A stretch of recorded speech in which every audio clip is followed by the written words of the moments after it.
When I took office, I noted that presidents and those of you in uniform swear a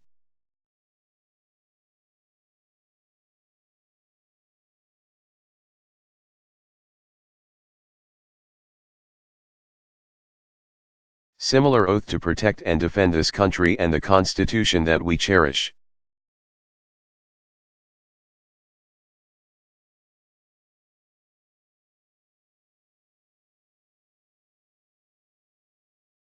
By stepping forward and volunteering.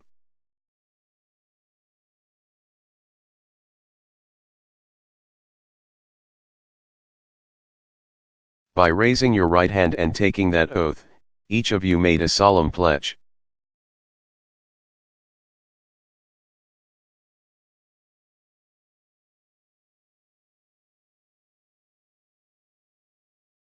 You committed yourself to a life of service and of sacrifice.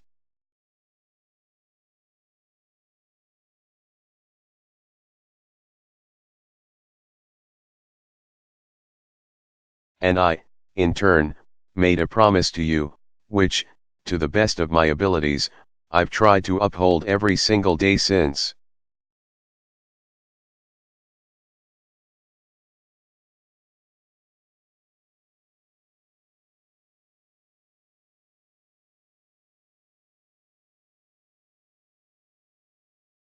That I would only send you into harm's way when it is absolutely necessary, with the strategy.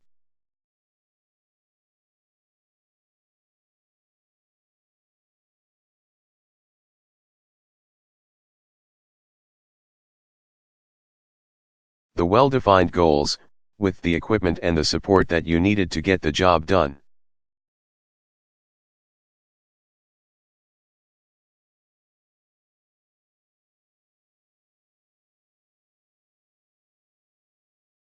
Because that's what you rightfully expect and that is what you rightfully deserve.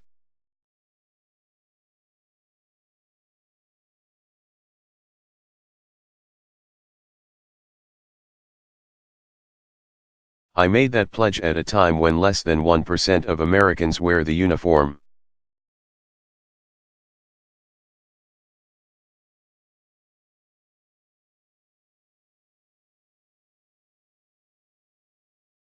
Fewer Americans know someone who serves.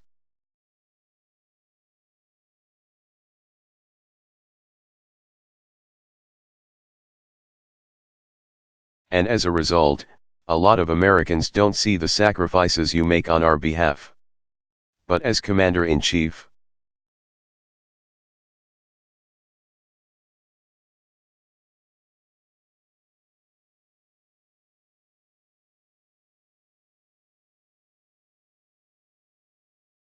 I do.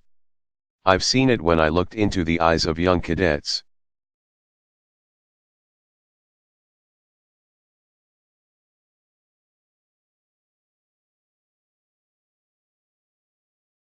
Knowing that my decisions could very well send them into harm's way.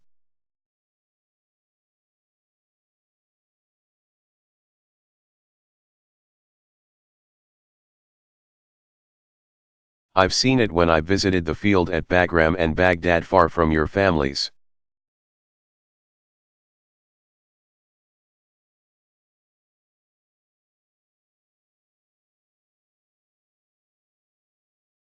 Risking your lives so that we can live ours safely and in freedom.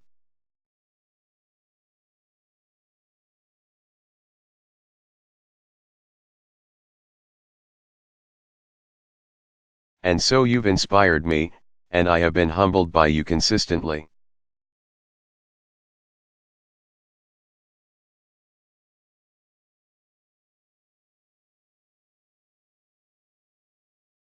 And I want every American to know what I know through year after year after year of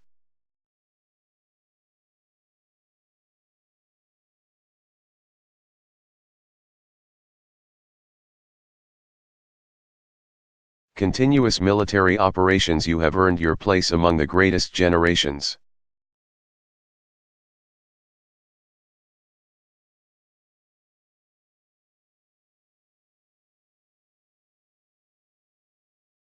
The list of accomplishments that Joe and Ash so generously mentioned, they're because of you.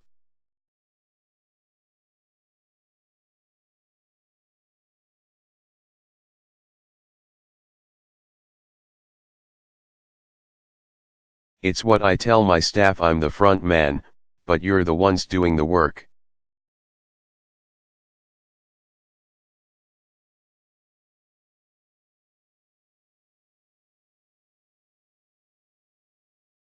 Because of you, our alliances are stronger, from Europe to the Asia Pacific.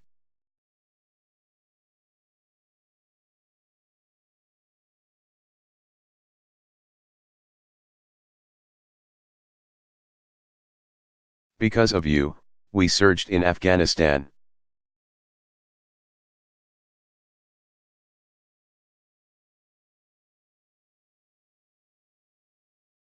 Trained Afghan forces to defend their country, while bringing most of our troops home.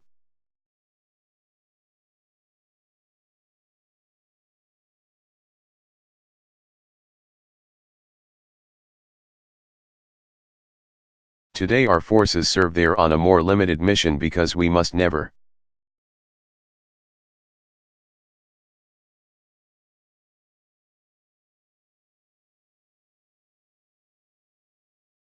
Again allow Afghanistan to be used for a safe haven in attacks against our nation.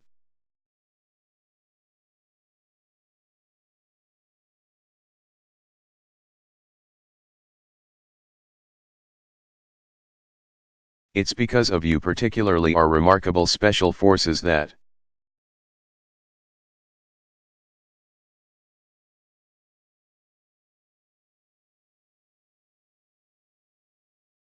the core Al-Qaeda leadership that attacked us on September 11 has been decimated.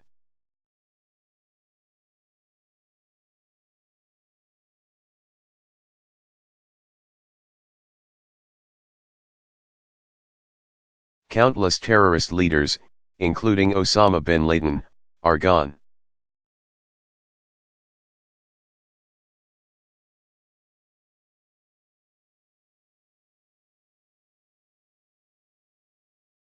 From South Asia to Africa, we have forged partnerships to go after terrorists that threaten us.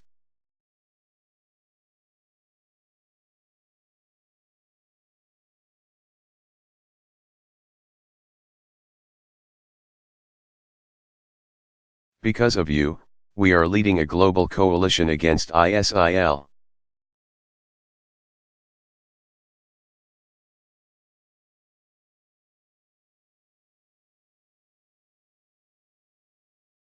These terrorists have lost about half of their territory. They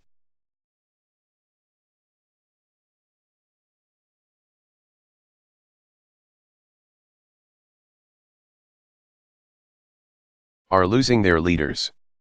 Towns and cities are being liberated.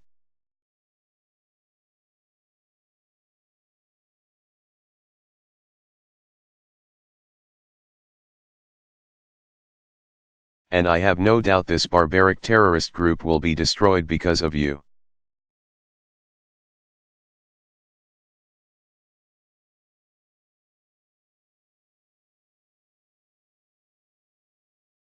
You've shown that when it comes to fighting terrorism, we can be strong and we can be smart.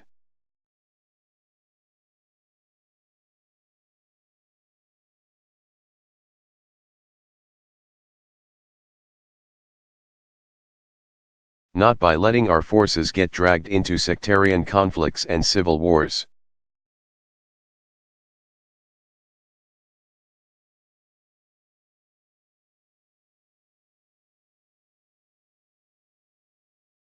But with smart, sustainable, principled partnerships.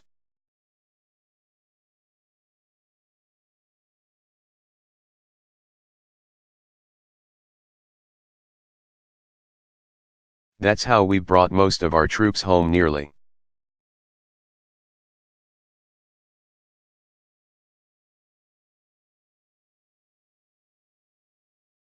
$180,000 troops in Iraq and Afghanistan, down to 15,000 today.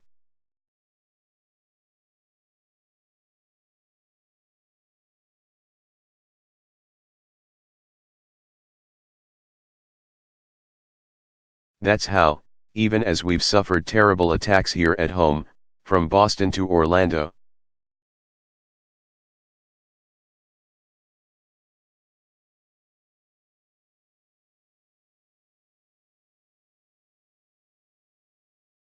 No foreign terrorist organization has successfully planned and executed an attack on our homeland these past 8 years.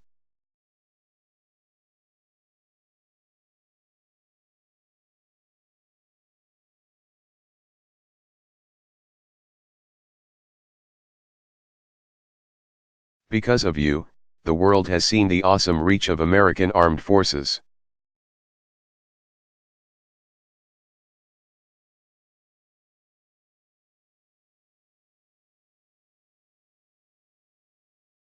In some of the first few weeks of my job, when Somali pirates took Captain Phillips,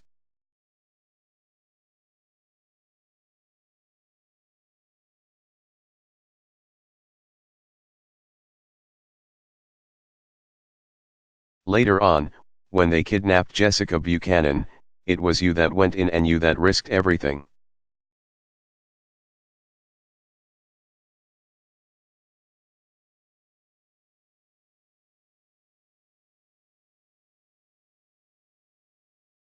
And you that brought these Americans home to their families.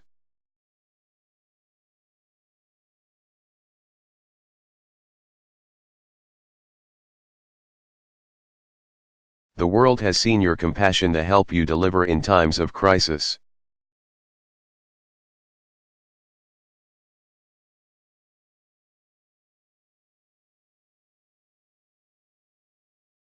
From an earthquake in Haiti to the tsunami in Japan.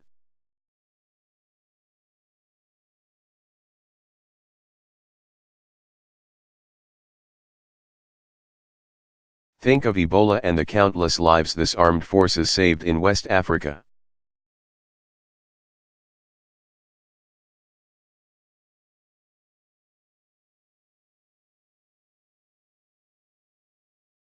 It was you that set up the architecture and set the example for the world's response.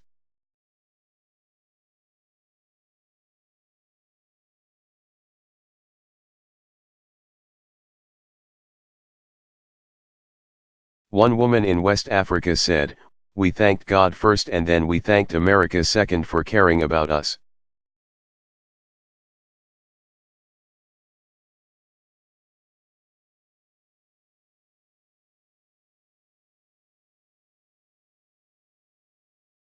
That's the difference you continue to make in the lives of people around the world.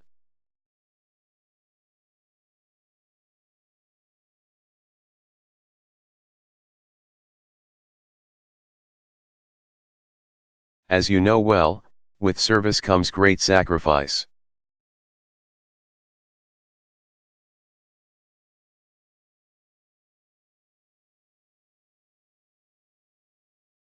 And after 15 years of war, our wounded warriors bear the scars both seen and unseen.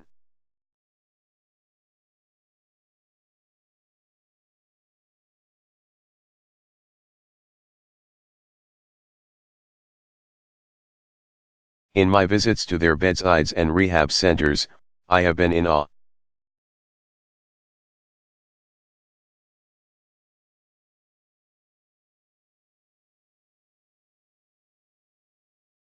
Watching a wounded warrior grab his walker and pull himself up and through excruciating pain, take a step, and then another.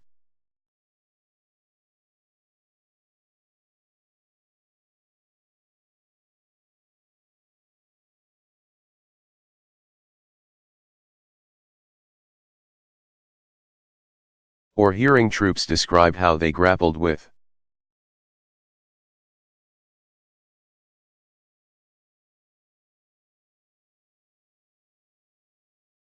post-traumatic stress but summoned the strength to ask for help.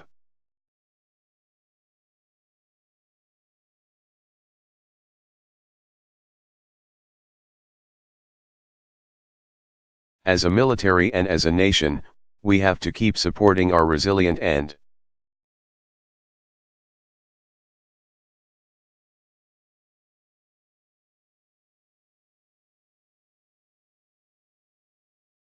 Incredibly strong wounded warriors as they learn to walk and run and heal.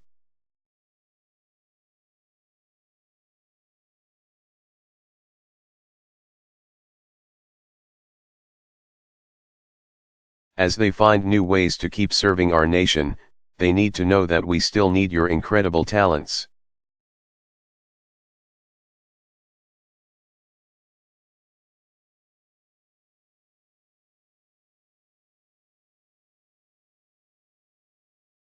You've given so much to America, and I know you have more to give.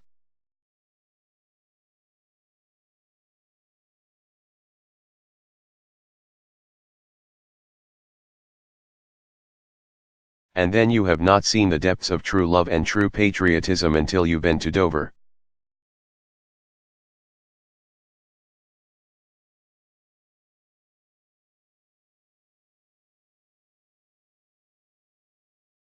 When our troops receive our fallen heroes on their final journey home.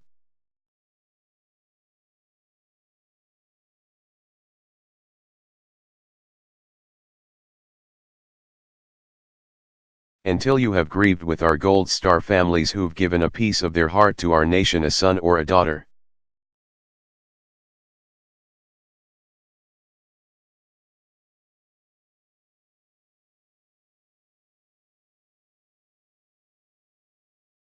A father or mother, a husband or wife, a brother or a sister.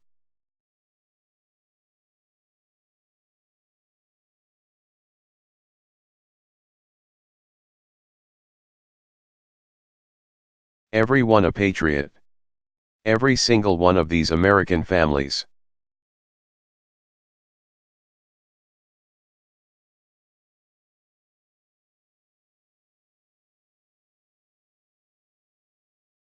Deserves the everlasting gratitude and support of our entire nation.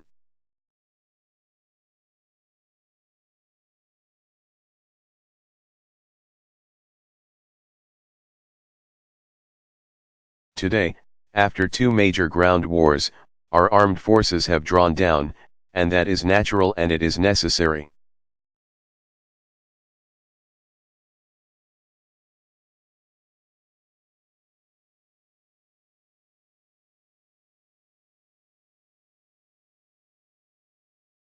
And after reckless budget cuts of sequester.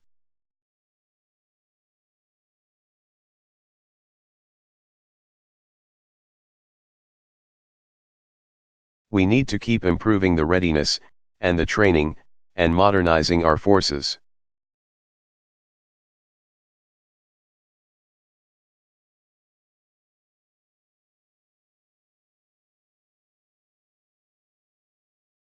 So let me take this opportunity, while I still have it,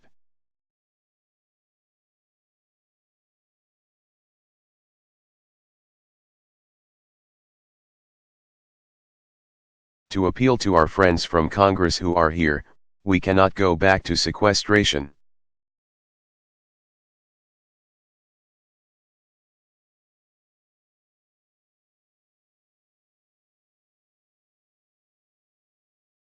There is a responsible way forward, investing in America's strengths.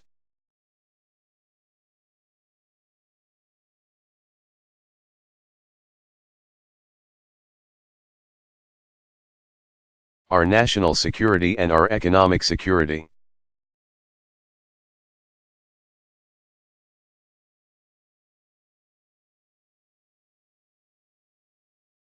Investing in the reform and the equipment and support that our troops need.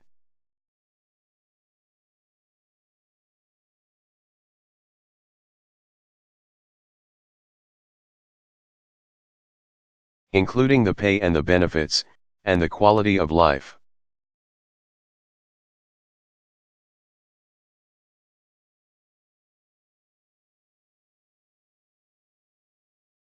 And the education and the jobs that our troops and our veterans and all of your families deserve.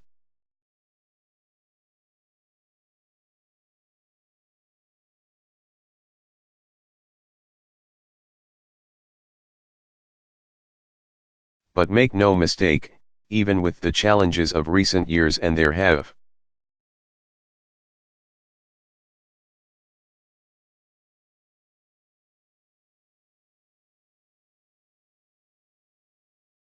been challenges our allies and adversaries alike understand America's military remains.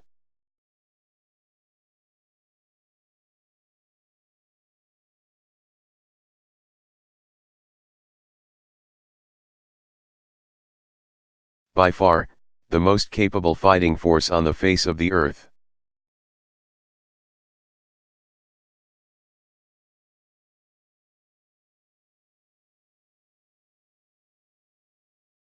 Our army, tested by years of combat, is the best trained and best equipped land force on the planet.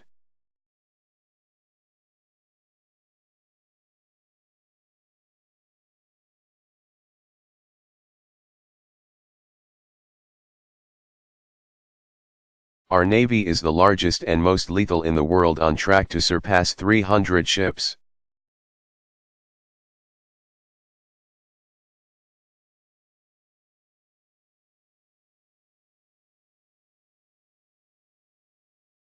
Our air force, with its precision and reach, is unmatched.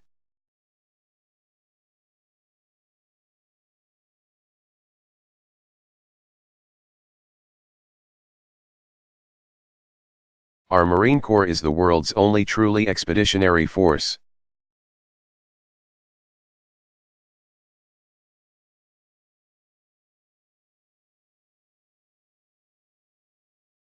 Our Coast Guard is the finest in the world.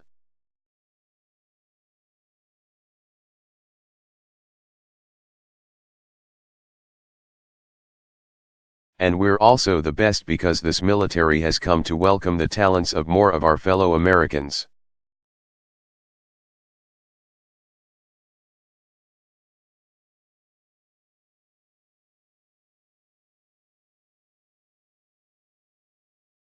Service members can now serve the country they love without hiding who they are or who they love.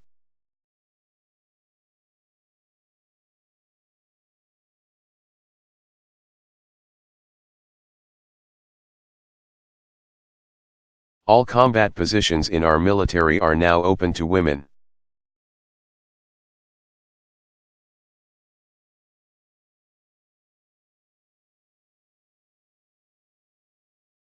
And Joe Biden and I know that women are at least as strong as men. We're stronger for it. It's one of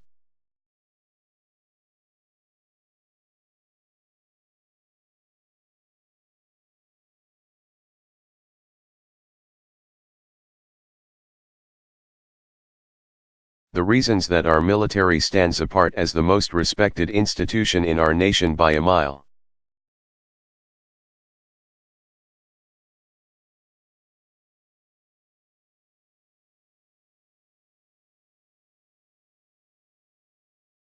The American people look up to you and your devotion to duty.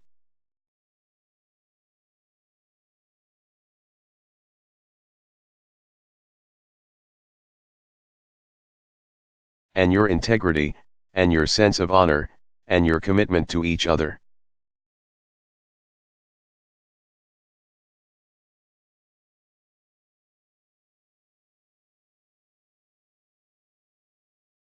One of my proudest achievements is that I have been able to, I think, communicate through the constant partisan haze.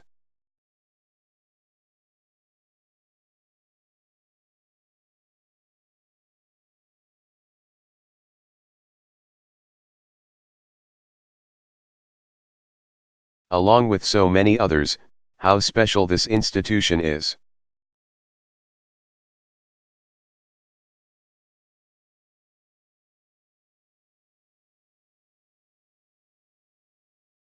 And the esteem in which our military is held has held steady and constant and high throughout my presidency.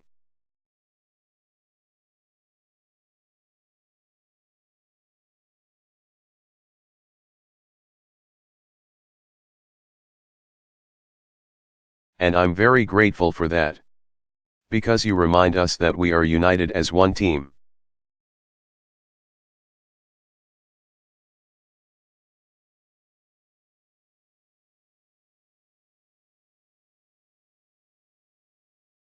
At times of division, you've shown what it means to pull together.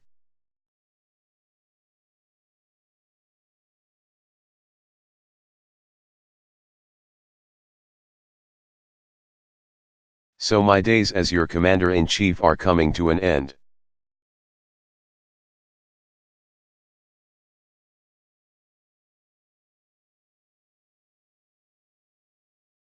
And as I reflect on the challenges we have faced together and on those to come, I believe that one of the greatest tasks before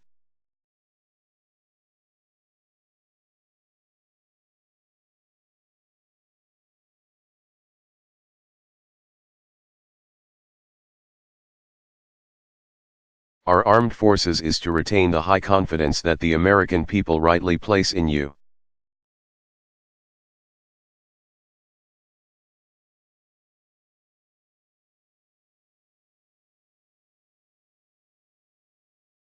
This is a responsibility not simply for those of you in uniform, but for those who lead you.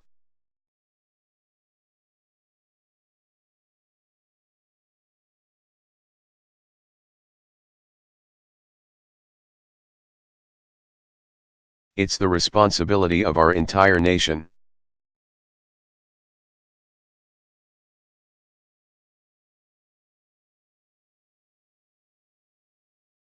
And so we are called to remember core principles.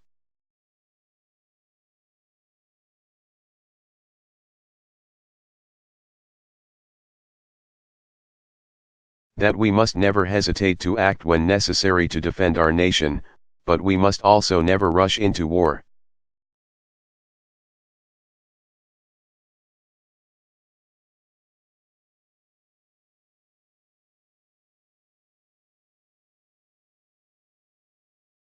Because sending you into harm's way should be a last and not first resort.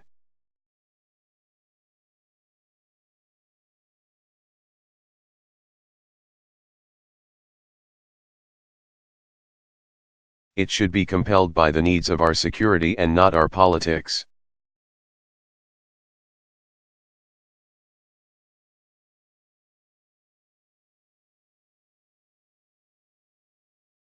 We need to remember that we must not give in to the false illusion of isolationism.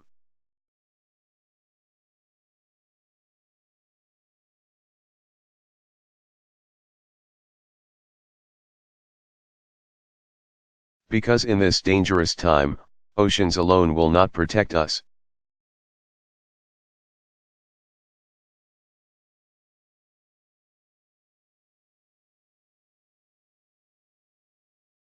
And the world still seeks and needs our leadership as the one indispensable nation.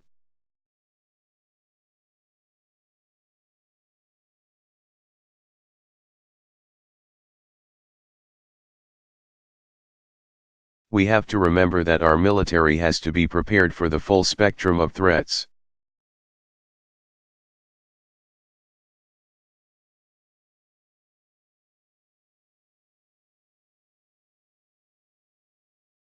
Conventional and unconventional, from 20th century style aggression to 21st century style cyber threats.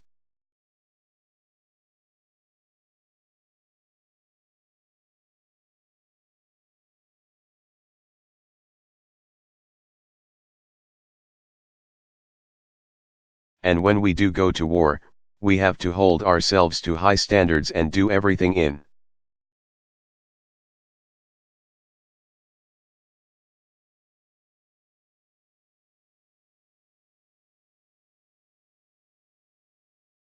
our power to prevent the loss of innocent life, because that's what we stand for. That's what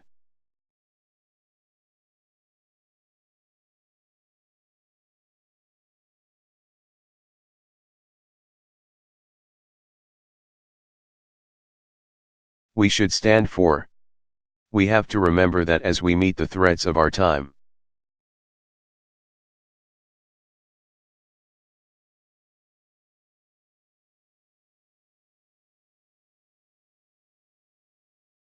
We cannot sacrifice our values or our way of life, the rule of law and openness and tolerance that defines us as Americans.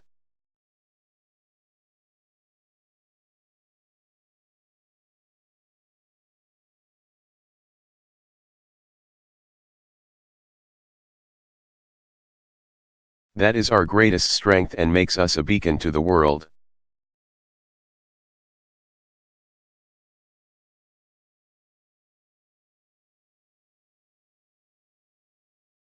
We cannot sacrifice the very freedoms that we're fighting for.